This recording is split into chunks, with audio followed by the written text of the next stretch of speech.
Hey, Arnold's. Hi. Well, welcome. Thank you very much.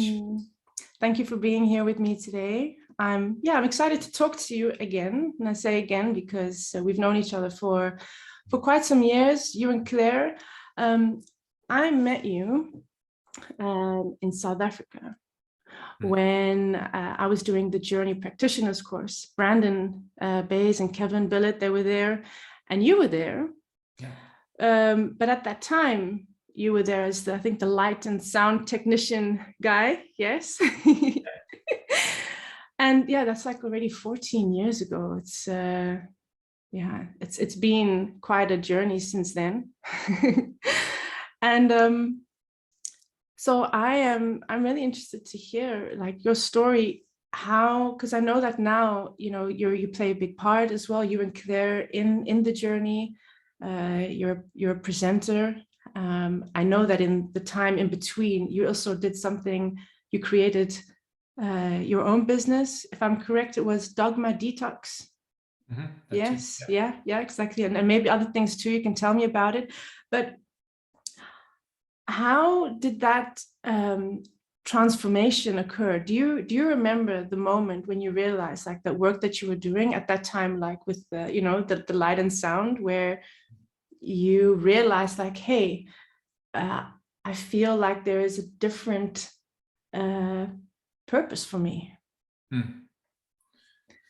Yeah, it goes to the time before then, because I joined the journey in 2003 when I went to do the Journey Practitioners program myself, because I'd been on a spiritual path and search from an early age onward, from the age of 10 consciously, a bit earlier actually than that, because things happened, because I saw things before they happened, or I could hear things, hear people's thoughts, or feel feelings that other people were not aware of. And I thought that was very common to start off with. So I started sharing that with my friends, and they were looking at me like I was like mad. Like, what are you talking about? Yeah, so it was a bit of a weird division. It was like two paths started to emerge. One path that was me doing my sport and being with my friends and being at school and chasing girls and, kind of all my common standard things. And then the other path was a path of spiritual awareness and spiritual growth. And luckily, my parents caught me in that. They saw me at some point really struggling with it, and we had a chat about it. And then they referred me to people who had these sort of spiritual experiences as well and could mentor me a bit. So from that moment on, a whole different path emerged beside that very standard path, which led to studying law and being a student who partied way too much. I got my law degree, etc. And how did you combine those things? Yeah, that's incredible. It was a bit of a secret life that I had, to be honest. And at the age of 23, 22, that sort of bubble burst, and I was like, I need to do something here, because the spiritual path really started to announce itself even in bigger forms. And it meant that I needed to get some properly structured help, which I got with whom I still see as my spiritual mentor and teacher. And then throughout that time, I also started to ask myself questions like, okay, I'm studying law, so I should become a lawyer or a judge or something like that. Is that really what I want? And throughout my whole young life, I've always had this thing like, why do people say this is how it is? So, this is, you're at school, so this is what you do every day. And this is the talks that we will have between friends every day, because we watch the same TV programs, we do the same sport. And it got very boring to me. It was like that, it's too mundane. Now, if you look at the context of me having had that spiritual sort of journey already from the age of 10, it's like, I know there's other things available. I know there's a whole different dimension available. Why are we just talking about these very small things again and again and again, like in the movie? I know what you mean, Groundhog Day. Groundhog Day, it's like, why? It doesn't make sense to me. So I always looked outside my own box as well. So I was always busy with this and that. So always looking at different realities. And at that time when I was studying law as well, that became more prevalent. So yes, I was in the midst of a real, the conglomerate of student Holland at that time. That's where I'm originally from as well. And I was the face of the students in Holland at that time, because I was the president of one of the biggest student clubs. So I was sitting with the politicians and, you know, all the big guns in Holland, and still it was like, it's too limiting for me. Yeah. It's like, it's still a specific reality that doesn't feel like it is all of it. So I would then go and do sports with like really other kind of communities and other people, and would really search for other things. Now, fast forward a bit, and after having had a career in lifestyle magazines, which was fabulous on one side, because it was very much not being a lawyer, not being a judge, and, you know, being in this party environment, but working my socks off because it was deadline after deadline. I also then found it quite boring at times, because it was the same thing again and again, and selling this kind of dream and this reality that wasn't the real reality. And I started getting these questions about life, about who I am, but also about how can I start supporting other people who I see being stuck with the same questions again and again. And then at the age of 30, I bumped into the journey, and the journey gave me tools to then kind of combine the spiritual path and the very down-to-earth path, and really create that, you know, in a matter of speak, the heaven on earth in a way within myself, and therefore allow me to then start facilitating that to others. And because of that, I fell in love with the Journey seminars, and I had the wish come up to actually move to Wales and to work for the Journey and to work around the world. And the way of doing that was by, funny enough, saying yes to a job that was that light and sound job, which it was never about. It was never about it. I had no technical background whatsoever. Yeah, funny. So you just like dived into it and learned while you were doing it or something. It's incredible. I did. And it was, for me, it was to be part of facilitating that transformation that was there within the Journey seminar. So it became basically the right hand of Brandon together. You know, we had a team of 3 that was traveling around the world, and was a colleague of mine, me, and then Brandon, supporting her and presenting, and I would be supporting from the back of the room and really feeling what was happening in a room of, as you know, of sometimes 600 people, and feel what was needed there, you know.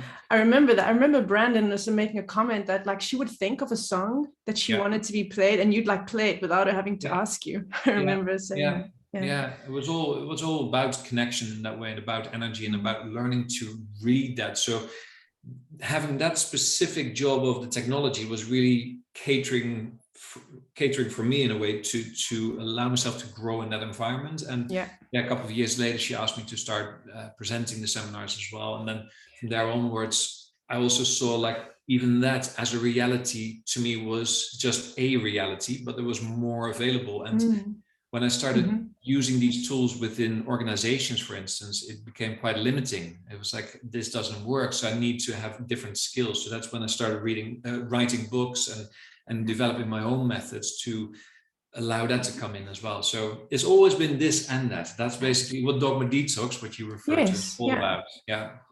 Which really the word Dogma Detox really like summarizes the things that you were bumping against, right?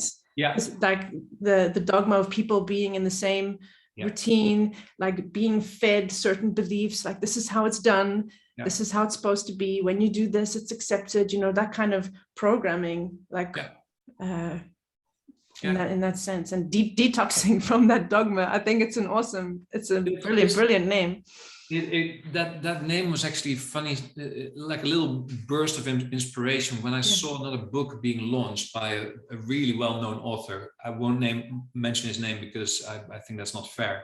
And I know him, and he does amazing work. And what he then wrote and got published through Hay House, which is one of the biggest self-help publishers in the world, was this book about a certain amount of steps to free your mind forever. And I was like, I got so fed up. I was like, another promise, another empty, hollow promise, like do this and then you will find freedom. And I was like, I wish that people would just stop throwing in all this dogma. Why can't we just detox from dogma? I said this out loud. Yes, really. Yeah. And then I heard the words and I was like, dogma detox. Dogma detox. Yeah. Hey, that's genius. Yeah. It became a bit of, it became the word, the name of the work that I started creating. It became also a bit of the if I can identify with something within myself throughout my whole life, which is also why we're having this talk in terms of what drives you, that is a big part of it. Really to find out what else is available and never to get stuck in this is how it is, and then the suffering that can happen from that. You know, if you sit in this invisible prison of, well, this is the only reality, like for instance now with all the things happening in the world with COVID and, you know, Omicron and God knows what, all the measures, yes or no, you know, the strict regulations. We've been in confinement here in quarantine, the first lockdown in Europe here last year in March. And it all depends on how you relate to it, because it's not the only reality. It doesn't mean therefore that there's no pain in it, there's no sense of contraction and control in it. And yet that's not defining who I am. It's not defining the freedom that's here. There's always another picture available. That is what I've been loving in my whole life and still am. So the question that you ask yourself basically in all kinds of situations is, what else is possible? And even when I say that, you know, it's like just even saying it, even if you don't know the answer, just asking that question, you know, what else is possible, already like feels like there's an opening. Whereas you're inviting, you know, whether we call it the universe, source, our higher self, you're inviting to say, okay, well, show me, you know, I'm asking what else is possible. That's basically, it's almost very religious, funny enough. You know, I'm not linked to any faith or religion as such. Well, but not any dogma, so that makes sense. That too. But there's also an inclusion of all of them, because I even find that even some of the rituals that I personally might not be very much a fan of, they can still help people to find a different reality than that has been presented to them. So it creates a sense of trust in a higher vision. It creates a sense of trust in a deep sort of, I don't know, an embrace that life holds. And with that comes a real trust in I call it the abundance in that way of life. I don't look at abundance in terms of only material wealth, but in terms of the abundance of possibilities, and to always know that it's never just this, there's always something else. And if you, I think you're very right, when you start asking the question, then something inside of us opens, and it means that other inspiration can come in. And I've seen it happen again and again, not just in my own life. Again, like every single day or week, something like that happens. I've heard some of your stories of how you've like manifested creations instantly, even you know, where you live now in Spain, like how that all came about. That was like, wow, you know, this is manifesting so fast. And I agree what you say about abundance as well, you know, that it's not a material thing. For me, abundance is a principle, a universal principle. Even looking at creation, you know, like how no two people are the same, you know, DNA is never the same. Every person that has ever lived, that lives now, that ever will live, never the same. That is like that infinite new creation, you know, and that every moment holds that potential that something can be created new. And that's, you know, what was frustrating you is like, there's this, why is everything so stagnant and repetitive? You know, where's the renewal? Where's the new possibilities or that kind of thing? Well, it's funny that you mentioned that, because I talked to Claire, my wife, about it yesterday, because we have a lot of COVID cases in our area here as well, which in the first couple of waves, there was none. And now it starts to hit people. And of course, there's this contraction that happens within people. And I said, it's so interesting because I can feel that. I can feel the contraction. I can feel the energy that's there. And that's just part of how I've been from, you know, early childhood onwards. So I'm very aware that that shows up. But the moment I feel personally contracted in it, so I feel personally afraid, I feel personally locked in, then I know that there's an invitation to look at something else as well. So to acknowledge it, to go, okay, so this is what's here, but what else is true? And with that, I found, for instance, a very simple thing, just having very conscious breathing to really allow new energy to come into the body and to say, okay, I don't know. That's the honest answer. I don't know where it's going to go with work, with health, with anything. but what else is also available that I can rely on, that I can trust in? And funny enough, with really consciously breathing, I found that it opens everything up, and then there's new ideas coming. There's new sense of rest coming in. There's this gratitude for everything that life has been able to manifest in my personal life, you know. And yesterday we're sitting on the couch together, and it's like, gosh, what a lucky life, you know. Isn't it amazing? And it's like, yeah, it is, you know. Despite of, you know, the circumstantial stuff. I think that's a beautiful message, you know, for everyone who watches this. Like, it's such a good awareness that you're mentioning. Like, when you feel locked in or you feel contracted, you know, because our natural state of being is, you know, flow and expansion, right? So when you feel like, oh, I'm in a box or whatever, to ask yourself the questions you just mentioned, which was, what else is true? What else is available? You know, and like before, what else is possible? Like, what else? You know, it's like, especially that what else is true. It's so beautiful, because we do kind of attach to a conclusion or a belief, you know, and then get stuck in that limitation. And just that question, okay, but what else is true? Oh, you know, another door opens.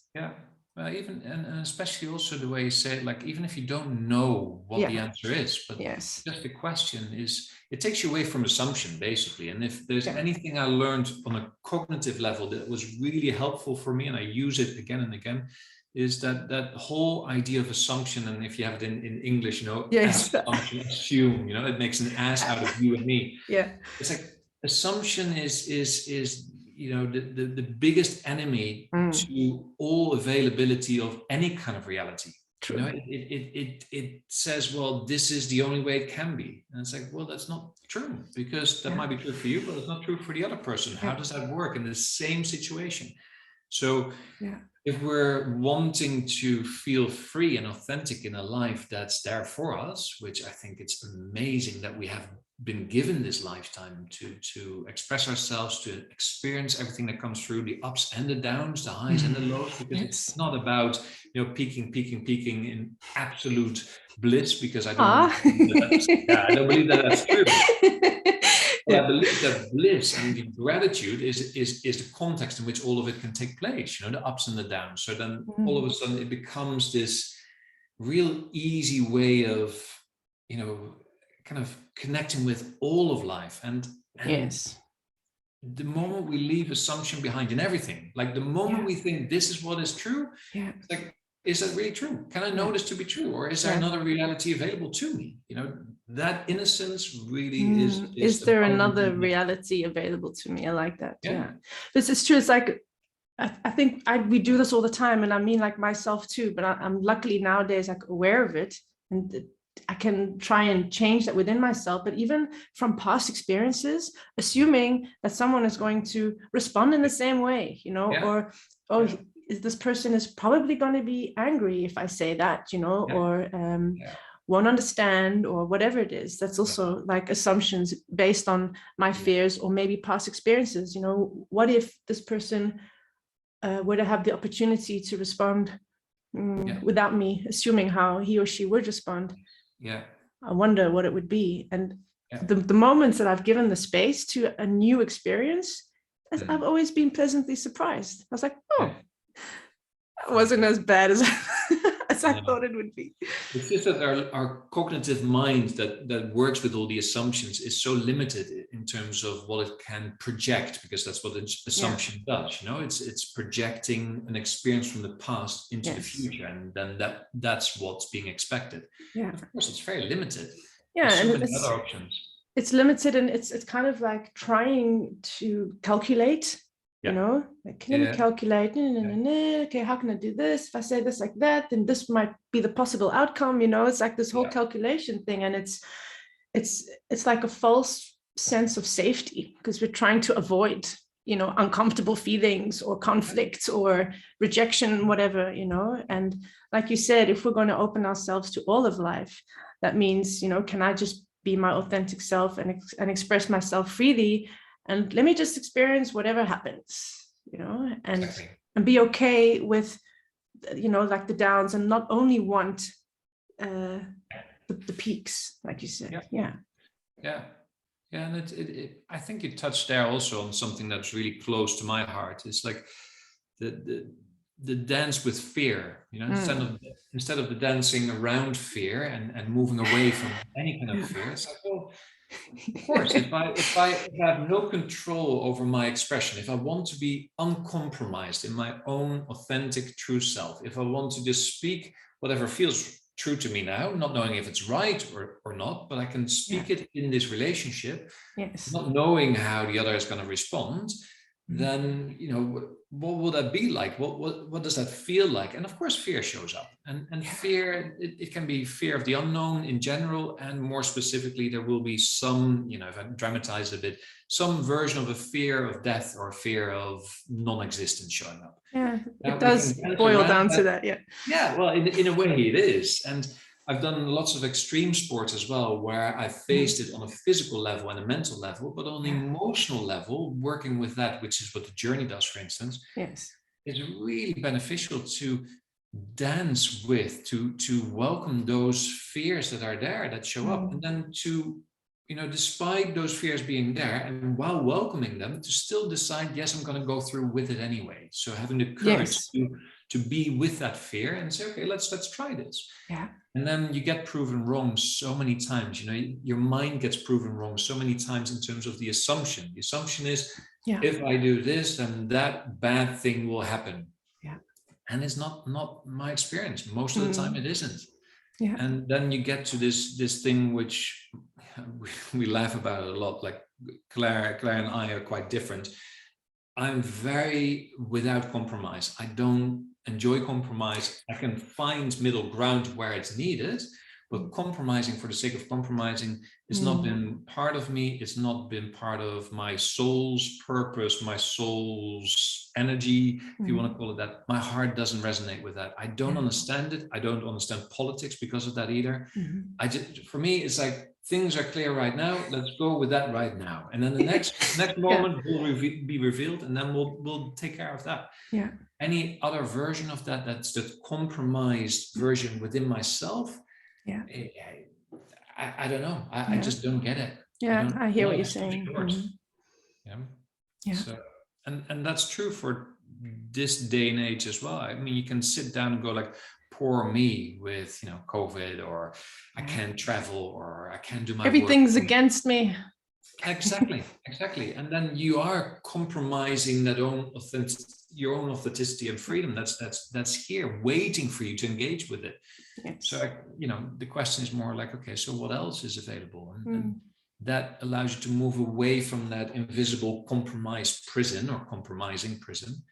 And I think it's great. I think it's a great time for it, funny enough. But absolutely. If we take up that challenge, if we say like, oh, let's try this, let's see where it takes us. Yeah, I really love the questions that you mentioned, that you shared, that you ask yourself. I think that's a wonderful invitation for me and for others to realize that, hey, we can ask these questions, like sometimes we don't even think about asking what else is true, what else is possible, what other reality is available to me. I think it's awesome. In fact, sometimes talks like this can be inspirational in the moment, and people might think, hey, that's a good idea, but the truth is we often forget, So for me, sometimes like having the question visual somewhere, even if it's like on a note next to my bed, or it's like in the bathroom, like stuck somewhere, just to train ourselves to, that question, let me remind myself to ask, hey, what else is true, to make it visual in some kind of way. Well, for me, that kind of thing works to kind of really integrate this kind of new message. It's great. I think you're really spot on, because I never cease to ask that question, even though sometimes life gets so mundane in a way. Like, I've got a family, I've got tons of animals, land to take care of, business, money needs to come in to, pay for the roof over our head, whatever version of the normal day-to-day kind of activity. Yeah. And then we tend to forget. It's very easy. And I at times have that as well. It's like, oh, I get so caught up in that. And then I forget to ask myself, is this really what I want? Is this really what feels true? Is this the only reality available to me? No. Yeah. So therefore it's great to have something reminding us again and again to connect with that question and to see what comes up. Because otherwise we do get kind of sucked into that compressed and compromised version and that invisible prison. And I believe, but that's a personal belief, and you don't have to share it, other people don't have to share it with me, but I believe even that COVID speaks to that, because it's the airways as well. It's the the respiratory system. It's that we forget to breathe, we forget to breathe in the energy that says, hey, and this and that.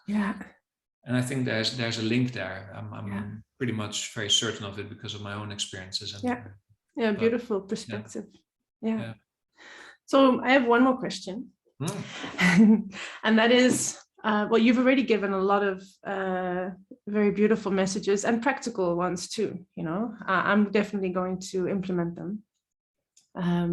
But if in this moment now, like from your heart, if you were to, like, imagine you are broadcasting a message out to, not only people who are watching this, but just like out into the world, is there something that you would like to say, like, to humanity? Well, one that is very, very good for inquiry. What I mean by that is for having a reflection within ourselves is, what if freedom is not contextual? So what if freedom could not be given by any circumstance? What if freedom is some thing or some experience awaiting you regardless of external circumstance and conditions? Then what? Because I love questions, as you get from me. I love questions because I can give people a lot of information and input from my own direct experience. But as you said so beautifully, we're all different. So we all have our individual perspectives and perceptions, etc.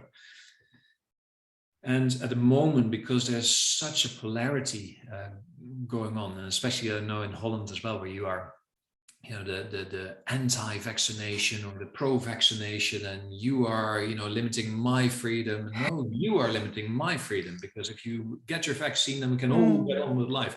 No. You force us to have a vaccine, and it's bad for us because we might die. Whatever version of that.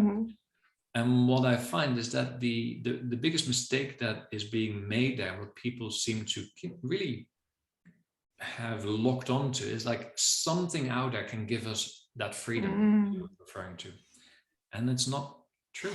It's really not the ultimate truth. There's a deeper truth awaiting us if we are willing to be authentic, not from a I need to speak my truth kind of version, because that is where the polarity shows up, but kind of asking what else is available, what other truth and realities are available. What if I were to really allow that to be part of who I am?